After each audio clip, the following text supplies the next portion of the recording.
Thank you so much. I had a little coughing fit before I got up here. Little Clintonian moment.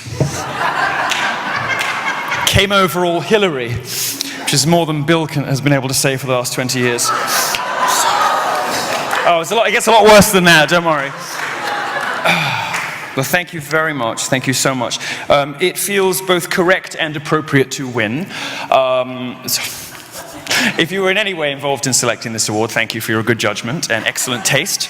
No, I'm kidding. I mean, it's ridiculous, completely ridiculous for me to be name-checked by generals and to be spoken of in such high terms, and particularly in respect of courage, which has always struck me as astonishing that people think that. And maybe there's a bit of my brain missing. Anne used to say, there's the bit of her brain that would make her afraid was missing. Well, I have many more pieces of my brain missing, which is what enables me to do this. As broken and messy as I am, I'm glad it's doing some good.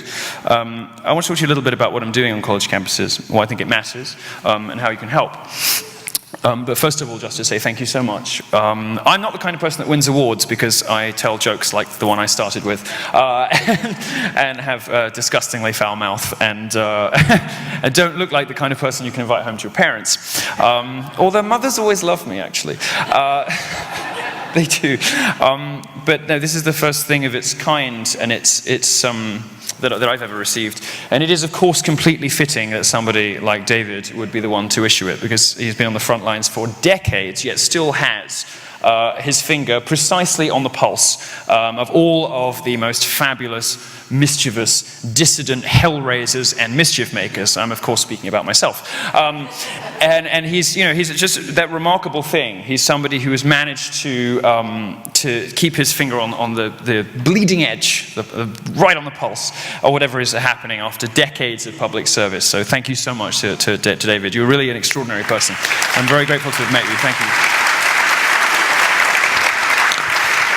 I've just come from New York City, where Donald J. Trump was elected president. I was at the victory party. It was wonderful. It was a marvelous evening. Marvelous that he won. Even more, if I'm completely honest, marvelous, the reactions from the left, which have been wonderful.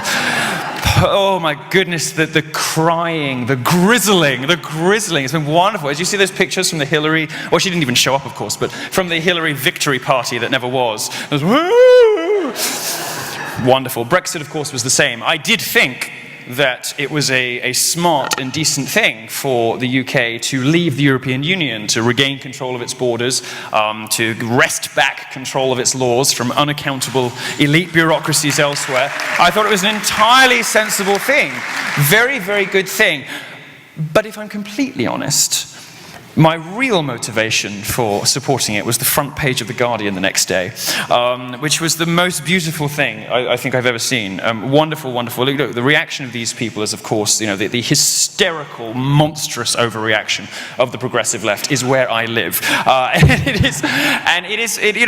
is done for fun and for your edification and entertainment, but it is also done for a reason. It's done for a purpose, demonstrating the hypocrisy and hysteria and insanity of these people, demonstrating to the wider public, at least it has done so far in my tour and what I've been up to, just what kind of lunatics we're putting in charge of our country, your country, my country, everywhere throughout the West. The people least qualified to lecture you on anything are the people being put in positions of power in organizations that lecture women about what their relationship to men should be like, that lecture the rest of us on what the relations between the genders, different people of different sexualities and people of different races should be like. The absolute worst people in the world. These social justice warriors, these horribly broken individuals who want us to be as miserable as they are. Well, sorry, but we decline. They want us to be as miserable as they are. These are the people being entrusted with the social well-being of our civilization, because our politicians have given up. Because, I'm sorry to say, and I come as a warning from Europe to give you a bit of tough love, the kind of tough love that I think Donald Trump is going to bring into the White House. Give you a bit of tough love. This movement in America, American conservatives, I'm sorry to tell you, has not really achieved very much in the last 30 years. In the culture wars, you sort of gave up. You handed Hollywood, you handed the press, and you handed academia over to the left. Well, it's time to take it back. And, Americans have been... The one good thing I will say about you is you're very good at taking help. And whether it is Alexis de Tocqueville or Christopher Hitchens or some fag from England, Americans are quite good at accepting help from elsewhere. And so I'm happy to be raising hell on your campuses, because, of course, if you win on campuses, you win. This is something that people don't understand after they graduate. Journalists are obsessed with college campuses, but really nobody else is, unless you turn it into a show, which is what I try to do. Turn it into entertainment.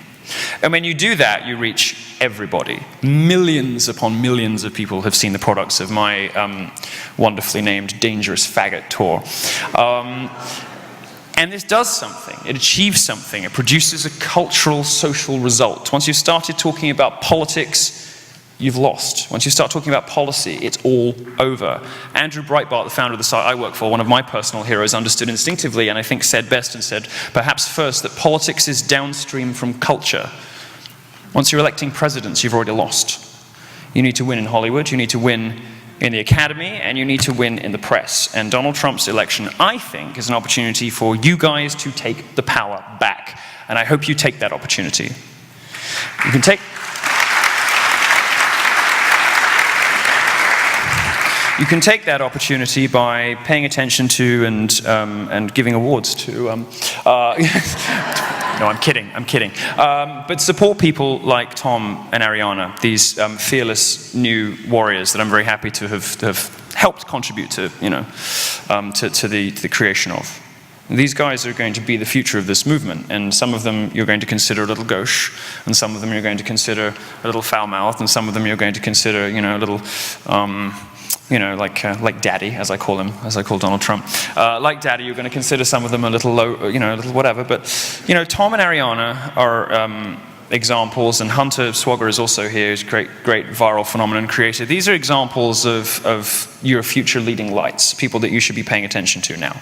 And I'm happy to have contributed to the environment that created these people. You should pay attention to them, because they're going to be sitting in your places in 30 years. Hillary Clinton's supporters couldn't imagine a world you couldn't imagine a world in which she'd lose to Donald Trump.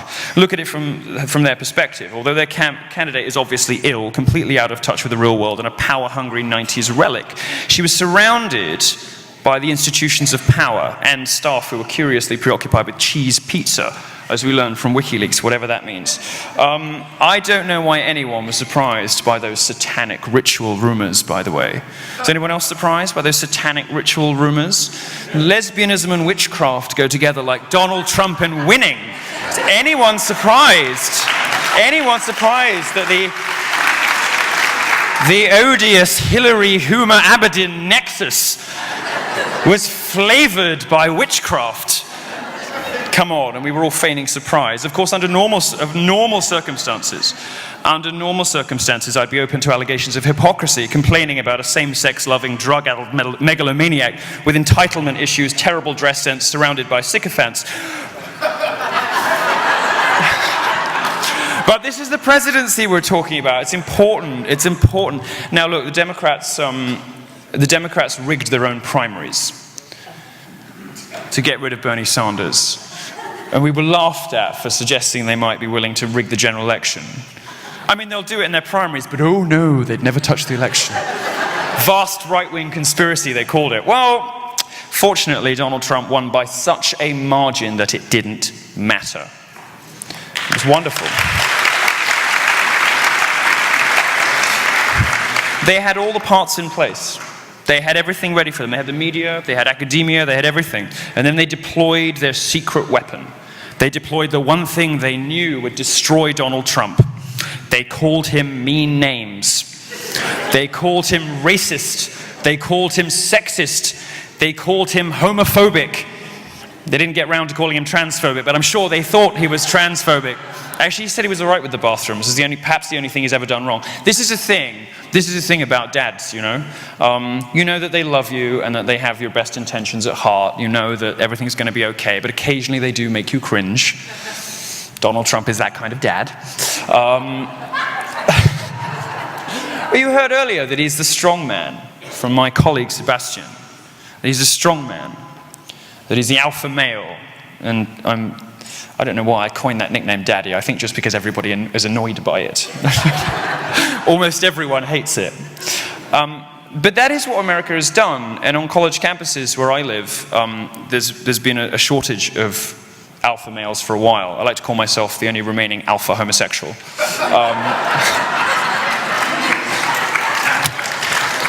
Despite being the woman, if you know what I mean.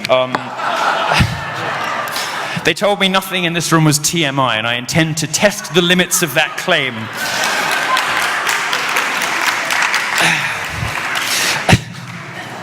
Now, name-calling has always worked on establishment conservatives because they're far more worried about being called sexist or racist or homophobic than actually sticking up for their principles, occasionally, it seems to me. And the problem, I'm sorry to tell you, again, this falls into the category of tough love from your favorite gay uncle.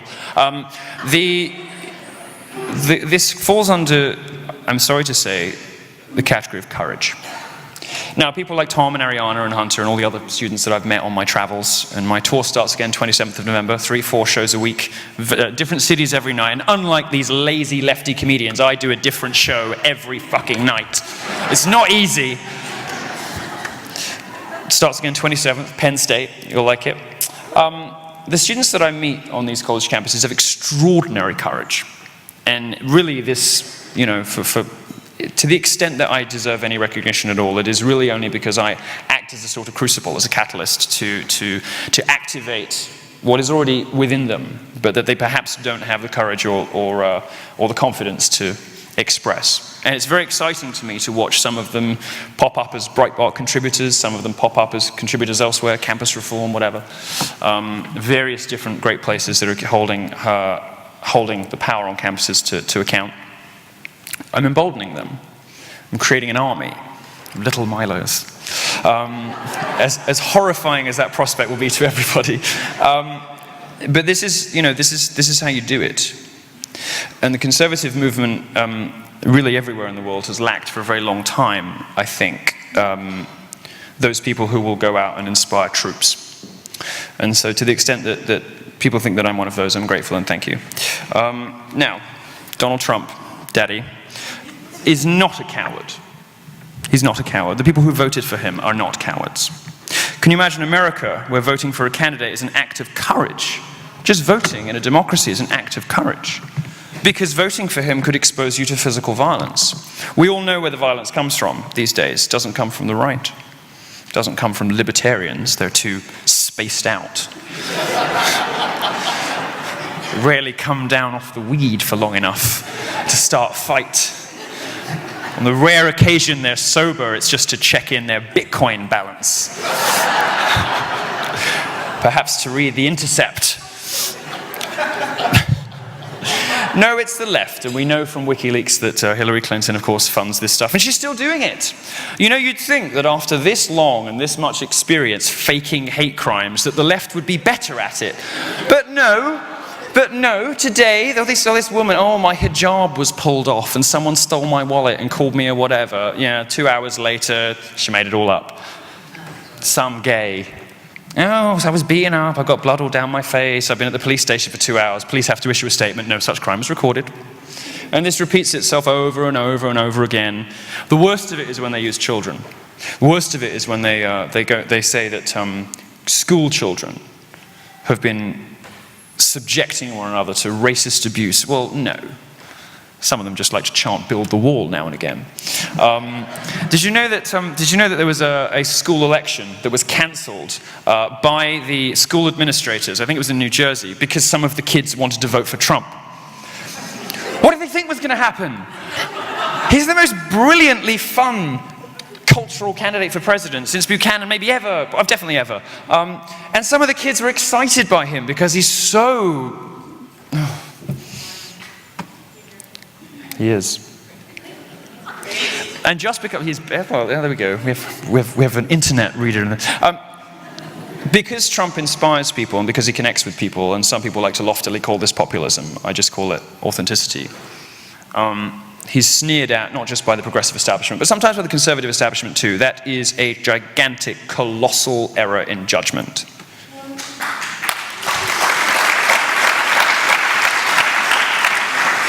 Being a Republican, I have to tell you, as a visitor to these shores, I've noticed this.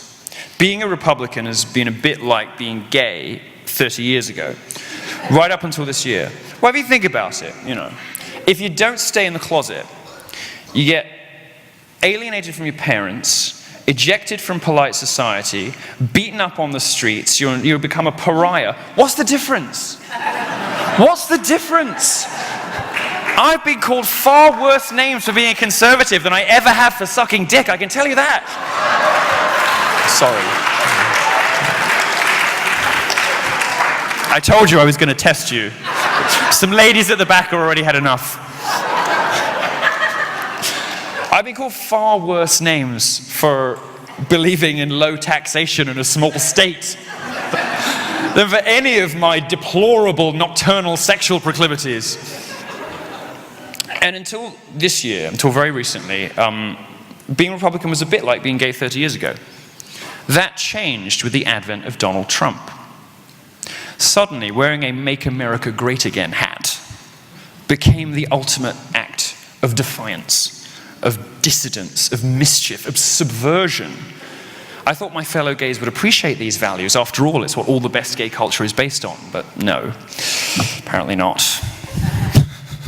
I got called a white supremacist. Some people in the audience know why that's ridiculous. I got called a white supremacist after Out magazine had the temerity to publish a fair profile of me that suggests, maybe this guy's not terrible, maybe he's got a point about it.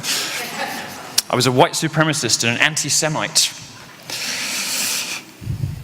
This name-calling, which has gone on for so long, for 30 years, if you have remotely right-of-centre views, has produced a counter-reaction embodied by me and my tour and Donald Trump and some of the other interesting things happening in culture, which is glorious to witness.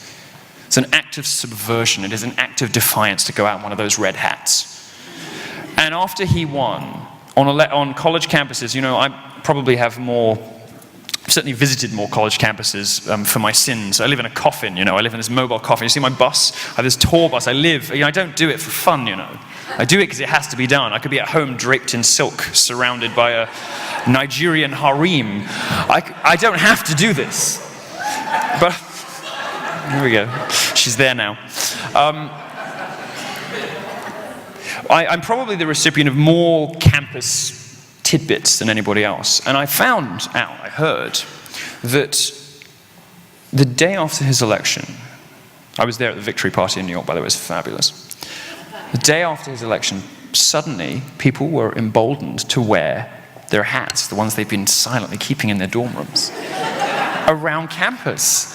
And they were laughing at the social justice warriors crying in safe spaces. I feel so unsafe. Good. You've been bullies for 30 years. For 30 years you have lied to and lied about us. Fuck you. You should feel unsafe.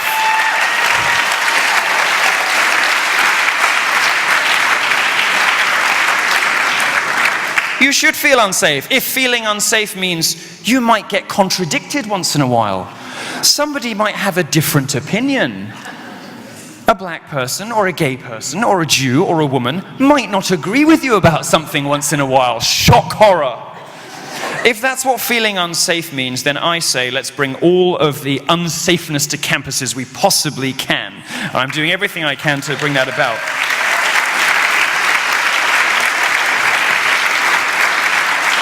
It's been a very exciting election season. I understand that Chris Matthews and Glenn Beck are still on suicide watch after the result.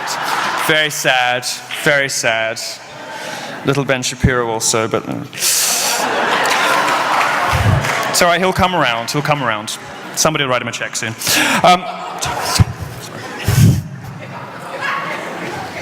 We're only just now experiencing bravery and courage by conservatives on a massive scale from the grassroots.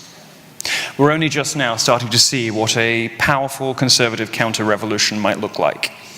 And it's wonderful. And it is, I have to tell you, spurred on by what's happening on campuses. It starts on campuses. The left has known for decades that you win in education, you win everywhere.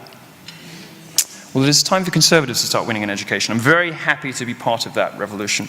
And you should seek out, there are some of the students who are responsible for leading it are here, and you should seek them out. They understand, as conservatives haven't for too long, that writing an essay about doing things is not the same as doing things. You have to get out there. You have to go talk to them. You have to park your glittery pink tanks on their lawn. You have to rub their noses in their hypocrisy and their hatefulness, their divisiveness, their sloppy thinking. You have to ridicule them because they deserve it. And if you do those things, you start to win. If you do those things, they retreat into their safe spaces and trigger warnings. They stop bothering you, and you start winning elections. And that's what's happened on American college campuses. We have to be courageous enough to challenge these people. We have to be courageous enough to take the fight to them. Conservative tactics on campuses, like in the media and in the entertainment industry, have been largely ineffective for the last 30 years, but that is changing. And it's changing thanks to students like Ariana and Tom and Hunter. It's changing thanks to the army that is being awoken, thanks to Donald Trump. It's very exciting to watch it. And with the rise of new, more persuasive, more glamorous, and more fabulous activists for conservatism, again, I'm talking about me, in part inspired by Trump and in part giving rise to him. The culture wars, we have now realized, are not over. They just haven't been fought recently. And now is the time for you to start fighting them again. We're in a state of war. We're in a state of war not only at home with progressives, people who want to tear down the values that make this country and all the other countries like it great, but we're also at war with Islam. This is a faith that murders people like me. And it's a faith that the progressive left welcomes into your shores, panders to it, mollycoddles it. And I don't care, I'm tired of being polite about the distinction between radical Islam and Islam. I'm done. I'm done.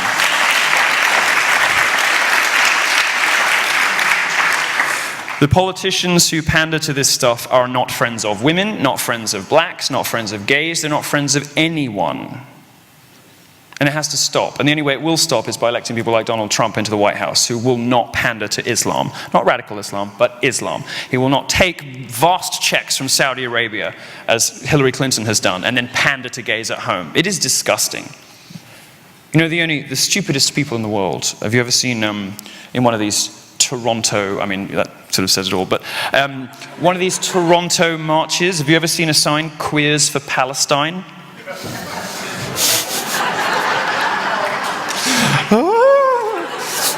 97% of them want you dead. But this is the sort of stuff we've got to break through. And we do it with humor, and we do it with love, and we do it with laughter. And that's my message to you. My message to you is laughter and war. My message to you is recapture, rediscover that phrase that we heard this evening that everybody reads in the sadly deceased National Review.